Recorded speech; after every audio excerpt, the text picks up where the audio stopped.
gravando estudos para concursos sobre os direitos sociais para o INSS, os direitos dos trabalhadores, né? Continuando da parte que eu parei antes, do inciso 22. Redução dos riscos inerentes ao trabalho por meio de normas de saúde, higiene e segurança. Legal, né? A Constituição obriga o poder público a traçar normas que garantirão a segurança dos trabalhadores, reduzindo os riscos que eles têm no exercício de sua atividade e deverão ser editadas, criadas normas garantindo que o trabalho não afetará, ou o mínimo possível, a saúde, a higiene ou a segurança dos trabalhadores. 23. Adicional de remuneração para as atividades penóticas, insalubres ou perigosas na forma da lei. Sabidamente, nem todos os trabalhos são iguais. Há trabalhos moleza e há trabalhos dureza. Há os que são sujos e há os que são limpos. Há também trabalhos tranquilos e outros que são um perigo. Quando o trabalhador for quando o trabalho for demasiadamente difícil, árduo, exigindo um excessivo desgaste físico ou psicológico do trabalhador, terá ele direito a um acréscimo adicional em seu salário, em razão dessa penosidade. Adicional de penosidade, se o trabalho envolver riscos à saúde e higiene do trabalhador, merecerá ele um adicional pela insalubridade. Adicional de penosidade é sinal de insalubridade. Interessante. Nunca vi no concurso falando de penosidade. Né? E se houver perigo à sua integridade física ou à sua vida, o trabalho será compensado pelos riscos sofridos. Receberá um adicional de periculosidade. Periculosidade eu já vi nos concursos, menos penosidade, né? O que pode ser considerado um trabalho penoso ou insalubre ou perigoso será definido em uma lei e a remuneração desses tipos de trabalho será sempre acrescida de um adicional. Outro direito dos trabalhadores é a aposentadoria.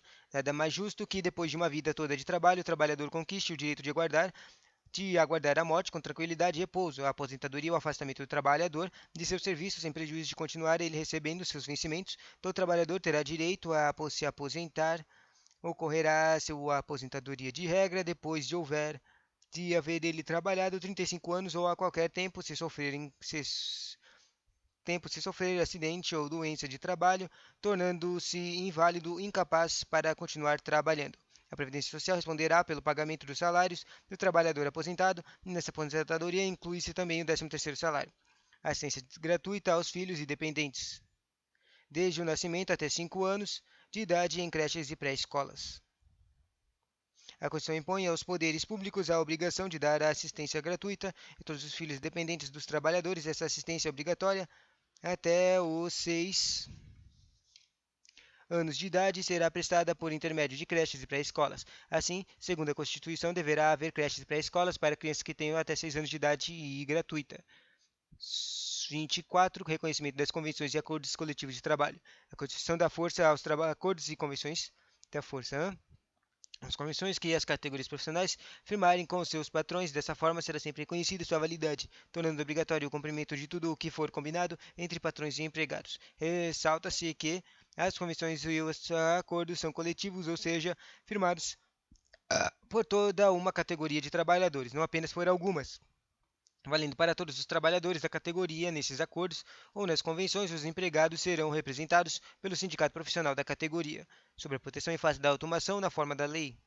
A tendência do mundo moderno é tornar todo o trabalho automático. É claro que isso poderia provocar o desemprego ou de um sem número de trabalhadores.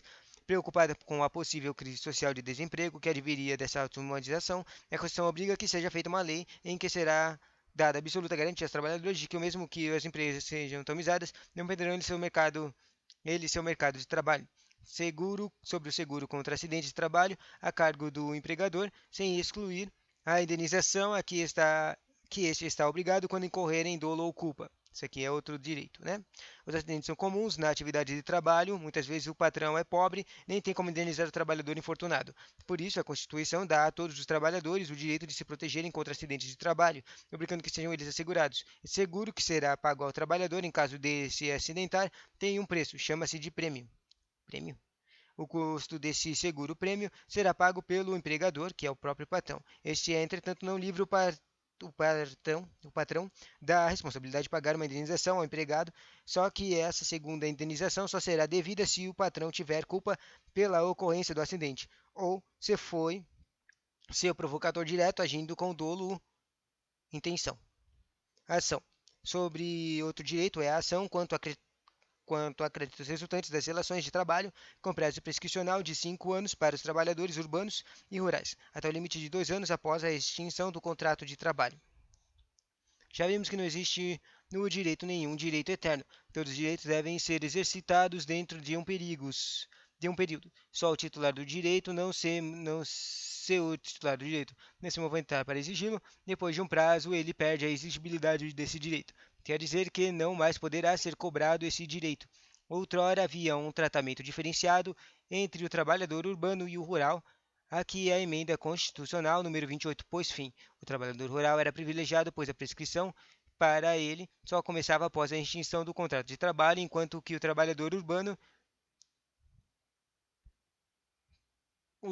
a prescrição começava na data de aquisição do direito, que terminava 5 anos depois ou até antes, pois quando o contrato de trabalho terminava, começava um novo prazo, agora reduzido a 2 anos.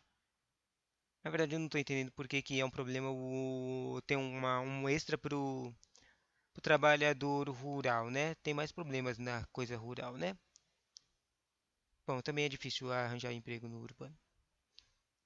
Com a emenda constitucional, uma emenda constitucional aqui chamada 28, para ambos os prazos será de 5 anos a partir da conquista do direito, se o contrato do trabalhador terminar antes disso, o prazo será de 2 anos a partir desse término.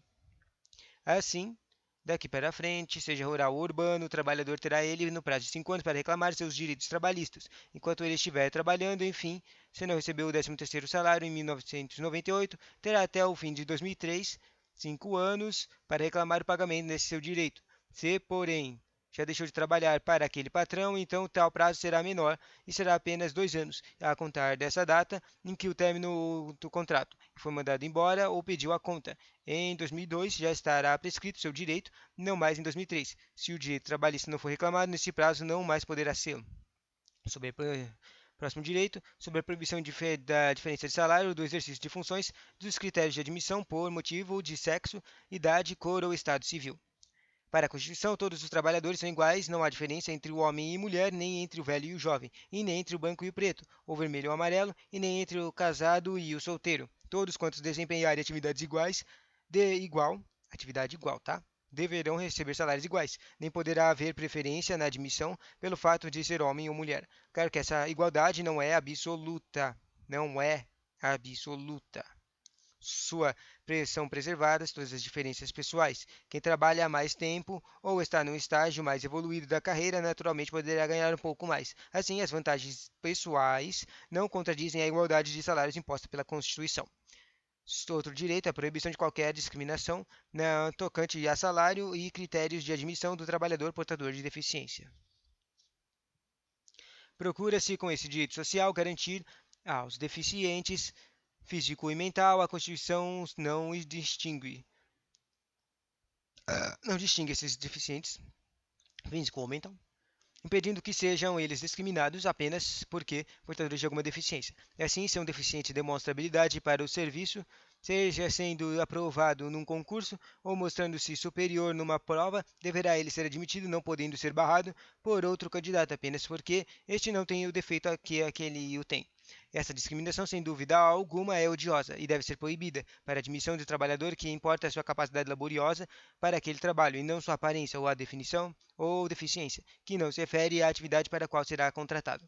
Proibição de distinção entre trabalho manual, técnico, intelectual ou entre os profissionais respectivos. Mais uma discriminação odiosa que a Constituição proíbe. Se as atividades se assemelham e produzem o mesmo resultado, não poderá o patrão pagar salários diferenciados. Profissionais que realizem a mesma atividade necessariamente deverão receber os mesmos salários. Proibição de trabalho noturno, perigoso ou insalubre a menores de 18 anos de qualquer trabalho menores de 16 anos, salvo na condição de aprendiz a partir de 14 anos. Duas grandes novidades. Antes se permitia que menor começasse a trabalhar já aos 14 anos. Tal idade mínima foi elevada para 16 anos. Assim, apenas depois dos 16 anos é que o adolescente poderá ser contratado para um trabalho profissional.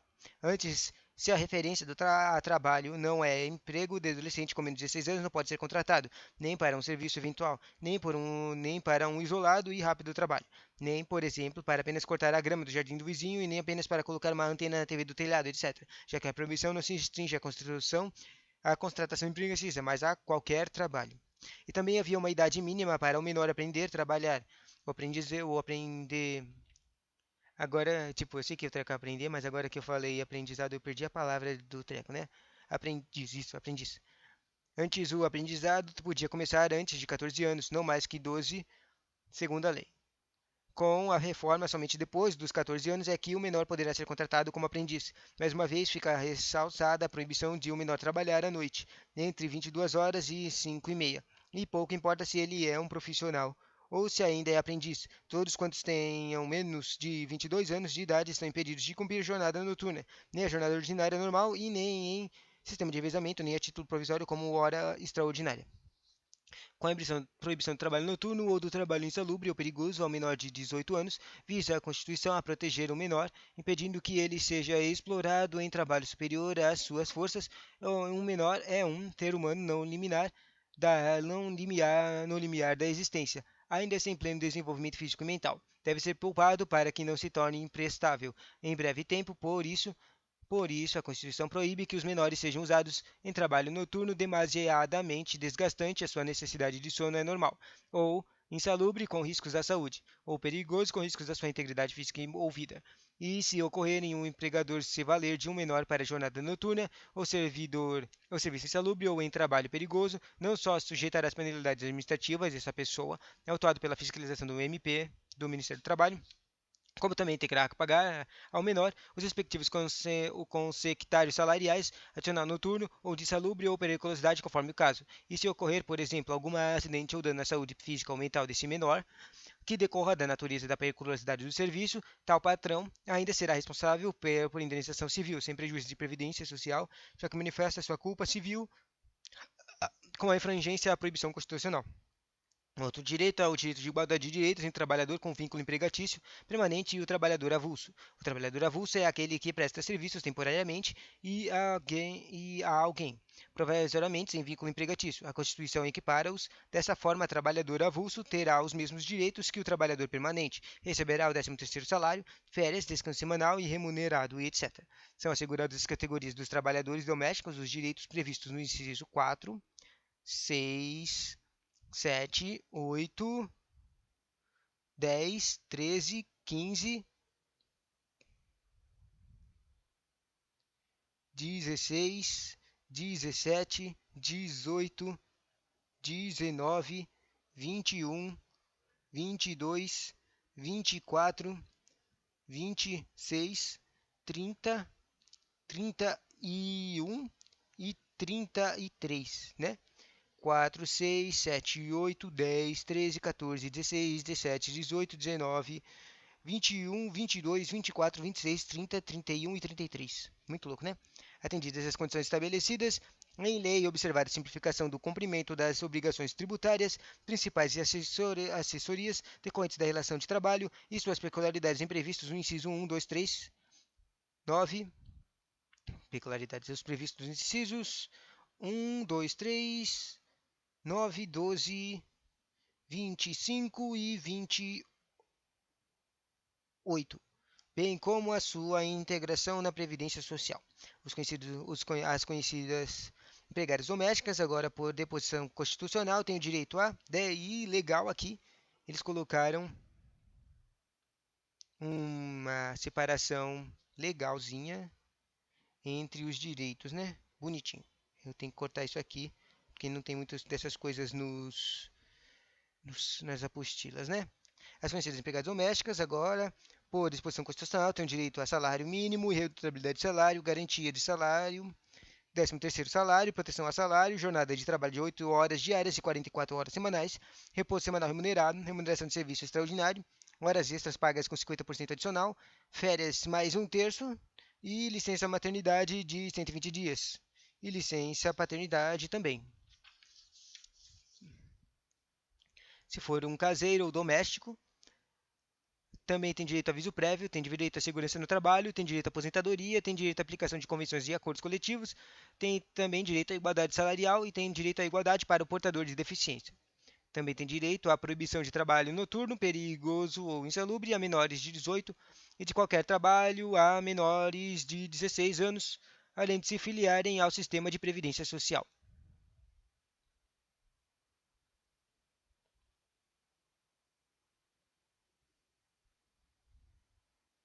Bonitinho, né?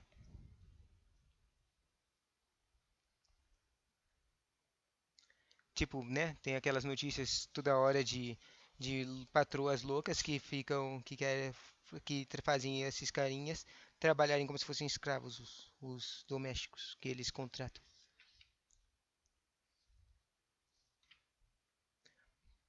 Prendem elas nas casas delas.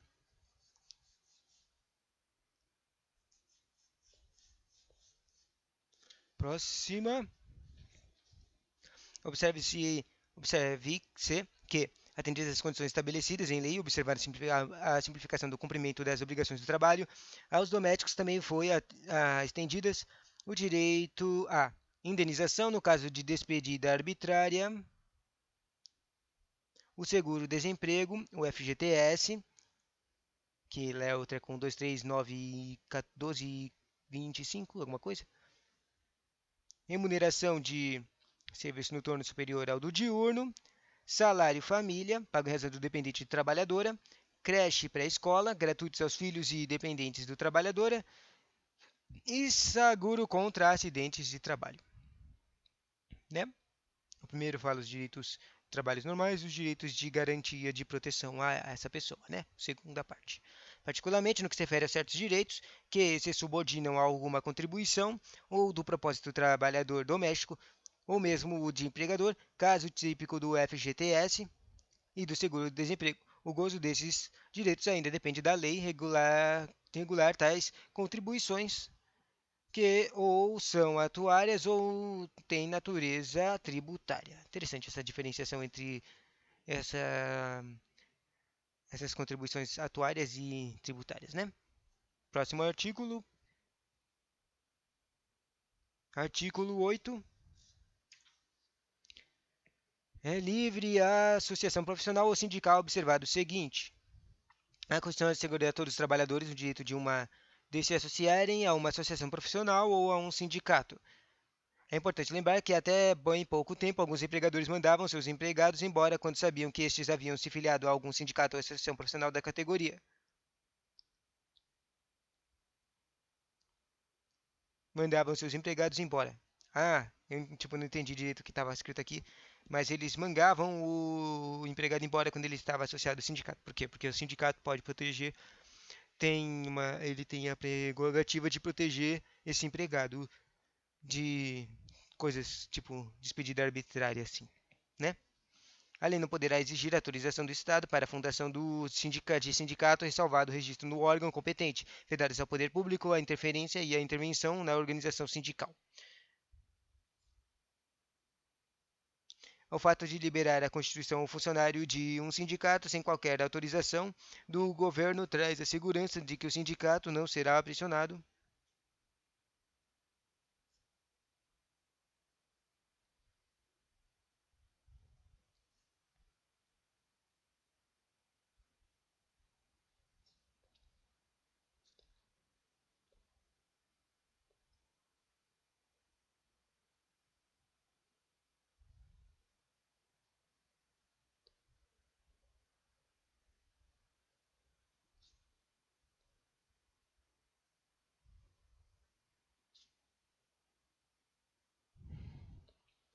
traz a segurança de que o sindicato não será pressionado pelos governantes.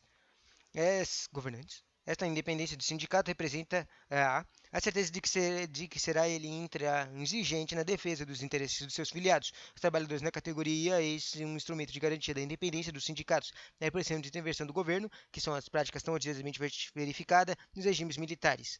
Claro que deverá haver um registro no Ministério do Trabalho, para que se possa saber que existe formalmente um sindicato, que representa os interessados daquela categoria profissional. Assim, para a criação e funcionamento de um sindicato, não mais é necessária a autorização do governo, basta que seja essa criação registrada no Ministério do Trabalho.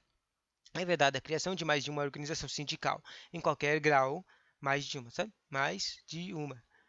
Grau representativa da categoria profissional ou a econômica, na mesma base territorial que será definida pelos trabalhadores ou empregadores interessados, não podendo ser inferior a área de um município.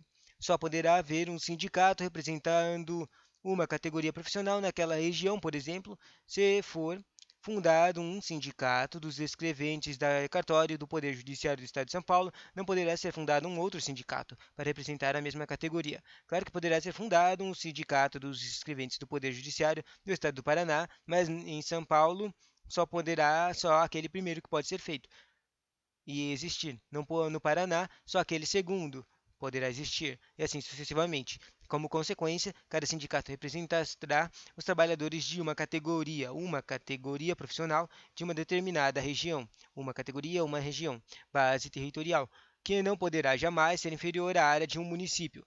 Não pode ser menor que um município, certo? Assim, poderemos ter o sindicato dos oficiais da Justiça, o do Poder Judiciário da capital de São Paulo, e só um sindicato, outro sindicato dos oficiais de justiça da Comarca de Santos, etc. Mas não poderemos ter o sindicato de fiéis do cartório do Poder Judiciário e do Foro Central de São Paulo, isto é, com base territorial limitada ao Foro Central. Essa base territorial deverá ser no mínimo municipal, sacou? Ao sindicato, terceiro ponto é ao sindicato caberá a defesa dos direitos, interesses coletivos, individuais, inclusive de questões judiciais e administrativas. Esse aqui é um ponto que eu acho interessante. Marcar e cortar depois, né? Assim, os sindicatos que representará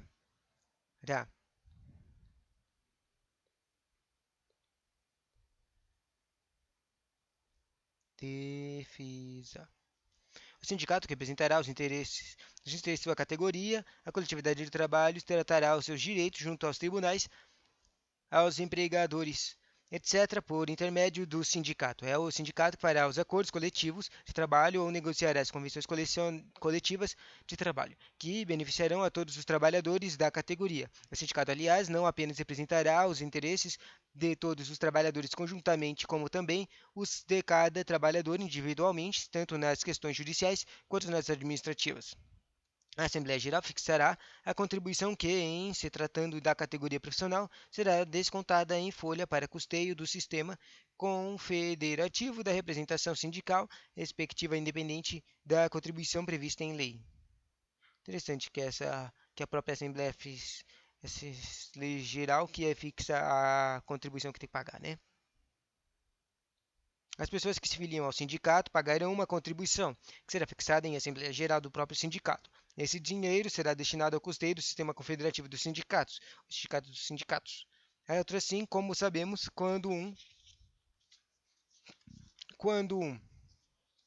interessante, né? Quando um sindicato num acordo coletivo de trabalho ou numa convenção coletiva de trabalho consegue algum benefício, vantagem para os trabalhadores, todos os trabalhadores, filiados ou não ao sindicato, recebê-lo-ão. O sindicato não representa apenas os trabalhadores filiados, mas a toda a categoria. É por isso que a própria Constituição determina que será descontada na folha de pagamento de todos os trabalhadores uma pequena contribuição para custear a atividade sindical. A lei fixará, que interessante que é contrário, né? Já que todos vão ser beneficiados, por isso que existia, né? Eu não sabia que isso existia. A lei fixará o valor dessa contribuição, a conhecida como o imposto sindical e que hoje em dia é equivalente a um dia de trabalho. Ninguém será obrigado a filiar-se ou manter-se filiado a sindicato. Vimos que é um direito de todo trabalhador associar-se ao filiar-se a sindicato de classe, mas é apenas um direito, não é obrigação. Depende única e exclusivamente da vontade do trabalhador filiar-se ou não ao sindicato de sua categoria. Do mesmo jeito que entrou como quis, sairá quando quiser. Também não há obrigação em ficar. Tudo é uma questão pessoal de responsabilidade e consciência da participação dos interesses comuns da própria categoria profissional. Os omissos aquietam-se à margem, encostados na luta dos que lutam. Os responsáveis filiam-se e participam das lutas para a melhoria das condições de remuneração do trabalho. Próximo direito, é obrigatória a participação dos sindicatos nas negociações coletivas de trabalho. Obrigatório. Nenhum patrão poderá negociar direta ou exclusivamente com os seus empregados. Por imposição constitucional, o trabalhador deverá ser protegido pela existência de seu sindicato. Sempre, portanto, que uma categoria profissional estiver debatendo com o seu empregador, a alteração das condições de remuneração de seu trabalho será imprescindível a intervenção participativa do respectivo sindicato da classe. Sem essa participação, o acordo não terá validade e não poderá ser exigido em seu cumprimento. Dessa forma, a Constituição protege os trabalhadores contra os patrões aparentemente bonzinhos, que se apressam em negociar diretamente com seus empregados, seduzindo-os com falsas vantagens.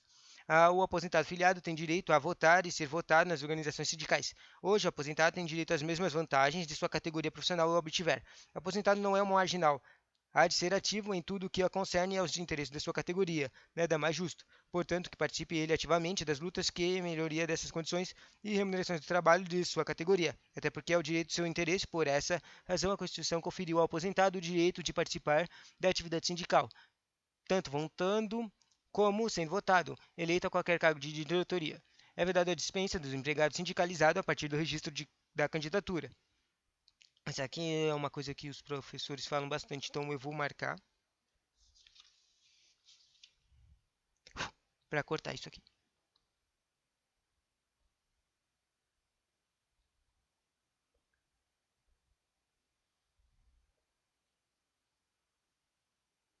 É vedada a dispensa do empregado sindicalizado a partir do registro de candidatura, cargo de direção ou representante sindical e se eleito, ainda que suplente, até um ano de após o final do mandato, salvo se cometer falta grave nos termos da lei. Naturalmente, nenhum patrão vê com bons olhos seus empregados que se filiam a sindicatos e muito menos aqueles que são líderes participando em direção sindical. Patrão, de regra, ama empregado cordeirinho omisso longe do sindicato, para que esse tipo de pressão, risco de ser despedido, não fulmine as lideranças sindicais, individualizando a organização de sindicatos para a defesa dos interesses dos trabalhadores. A própria Constituição protegeu esses líderes contra o despedimento. Deu-lhes garantia de dispensabilidade desde quando registrou sua candidatura a qualquer cargo de direção no sindicato, até um ano após terminar seu mandato, caso candidatou-se ao cargo de tesoureiro no sindicato de sua categoria desde o dia em que se registrou a sua candidatura. Normalmente, a registro de toda uma chapa de candidatos já não mais pode ser mandado embora. Sobrevidas as eleições, se perdeu, cessa sua indispensabilidade e já poderá ser despedido. Claro que o patrão pagará as verbas derivadas pela despedida injusta. Caso, entretanto, seja eleito, permanecerá indispensável ao fim do seu mandato de tesoureiro, voltará ao trabalho e continuará indispensável. Passando um ano do fim do mandato, só a partir daí, então, poderá vir a ser mandado embora esse indispensável. Essa indisponibilidade, porém, não é absoluta. De fato, se o empregado der justa causa, né, aquela emprego por justa causa, cometer um fato previsto em lei como autorizante ao seu despedimento, então o patrão poderá despedi-lo mesmo nesse período de indisponibilidade. Você, por exemplo, já eleito diretor de sindicato, ele comparecer à empresa e empregadora e der uma surra no patrão, será despedido por justa causa. E para terminar, né, parágrafo único do artigo 8, as disposições desses artigos aplicam-se à organização dos sindicatos rurais e de colônias de pescadores atendidas as condições que a lei estabelecer. Tudo o que se disse antes vale para os sindicatos rurais e para os sindicatos das colônias de pescadores. Claro que será adaptado às peculiaridades dessas atividades, conforme condições que serão estabelecidas em lei. Nem poderia ser diferente. Todos os sindicatos devem ser tratados como igualdade e isonomia. Artigo 9. É assegurado o direito de greve, competindo aos trabalhadores decidir sobre a oportunidade de exercê-lo sobre os interesses que devam ser, por meio dele, defender. O tão conhecido direito de greve, hoje em dia, é um direito constitucional do trabalhador. Quando entrar em greve ou porque entrar em greve é uma decisão soberana e exclusiva dos trabalhadores. Só o trabalhador tem o direito, o poder de decidir sobre a realização de uma greve. Por que se chama greve? Porque os trabalhadores franceses, ao tempo da Revolução Industrial, para protestarem contra as condições de trabalho, dirigiam-se todos a uma praça no Paris chamada Praça de Greves. Ali, reunidos, não estavam trabalhando, paralisando tudo.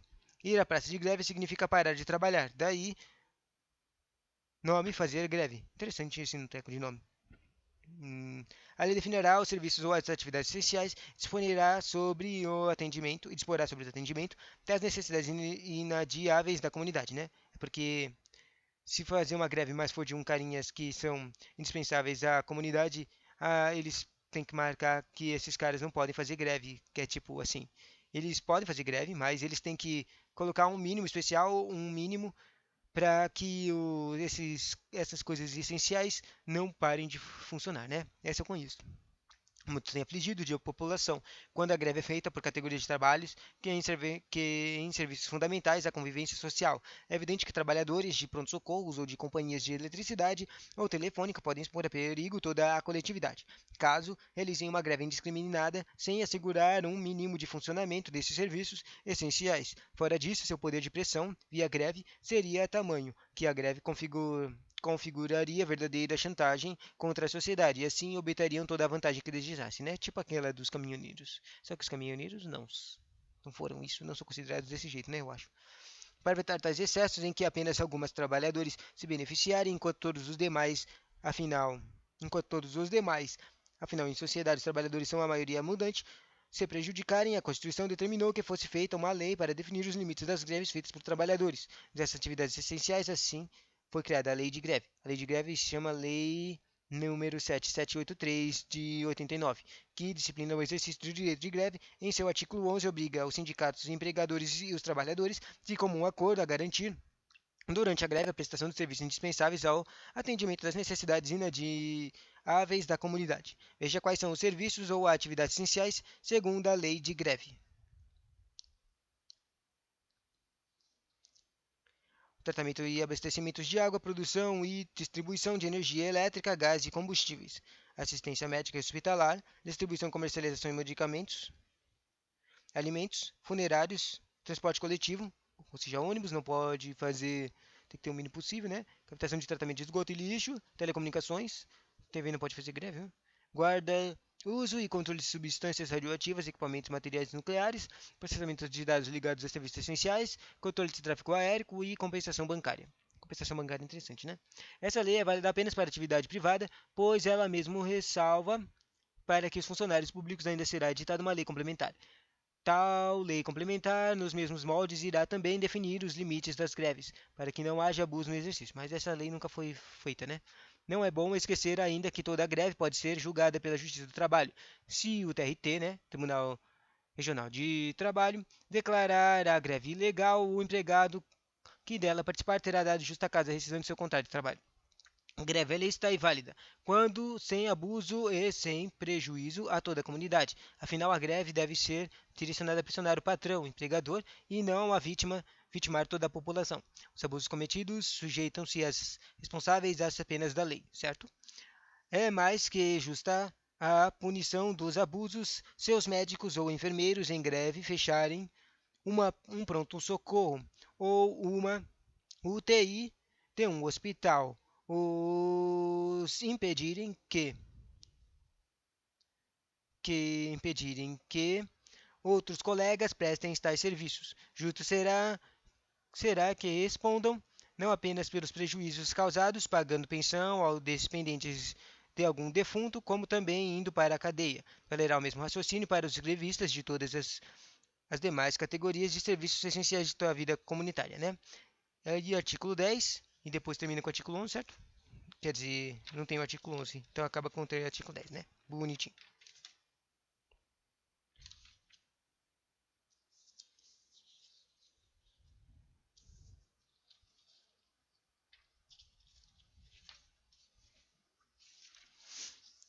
Artigo 10. Assegurada a participação dos trabalhadores e empregados nos colegiados dos órgãos públicos em que seus interesses profissionais ou previdenciários sejam objeto de discussão de deliberação.